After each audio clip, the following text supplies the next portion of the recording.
आपको प्रश्न पूछना है तो यह पूछिए कि इस ऑपरेशन में क्या हमारे जाबाज सैनिकों को कोई क्षति हुई है, तो उसका उत्तर है नहीं।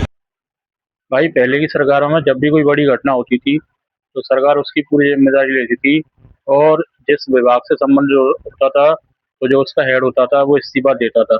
लेकिन आज की तारीख में इतनी बेशर्मी लाद रखी है। धर्मेंद्र प्रधान जिसने नीट का पेपर लीक करा दिया, कॉकरोच जनता पार्टी वाले जंतर मंतर पे कम से कम 8 दिन से डरे हुए हैं, भूखे प्यासे धूप में मर रहे हैं, कोई परवाह नहीं है। रक्षा मंत्री ने 1 साल पहले ऑपरेशन सिंदूर के दौरान कहा था कि आप अगर उनसे पूछोगे कि किसी की हानि हुई है, कोई जनहानि हुई है ऑपरेशन सिंदूर में, तो उन्होंने छाती ठोक के कहा था नहीं।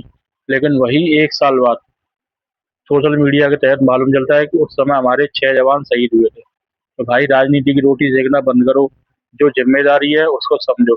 अगर आपका वो डिपार्टमेंट नहीं संभल रहा है तो आप तुरंत इस्तीफा दो भाई, किसी दूसरे को मौका दो, क्योंकि अपने भारत में और भी आपसे ज़्यादा युवा प्रतिभाशाली पड़े हुए हैं भाई।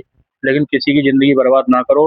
वो शहीद भी क्या सोचते होंगे जो मारे गए थे, कि बताओ। वो जो देश के लिए लड़े उन्हीं के बारे में झूठ बोला गया कि भाई कोई शहादत नहीं हुई, कोई नहीं मरा ऑपरेशन सिंदूर के दौरान। तो भाई ये गलत है।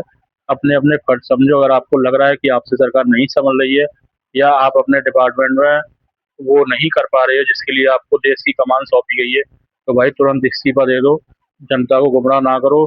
क्योंकि किसी दिन यही छोटे छोटे कदम आपके किसी दिन आपकी पार्टी को बहुत भारी पड़ेंगे। और मे भी हो सकता है कि भाई जो ये मुद्दे हैं, ऐसी बात नहीं है, आप मालूम है कि आपको लगता है कि बीजेपी आने वाले 20-25 साल में कहीं नहीं जाने वाली।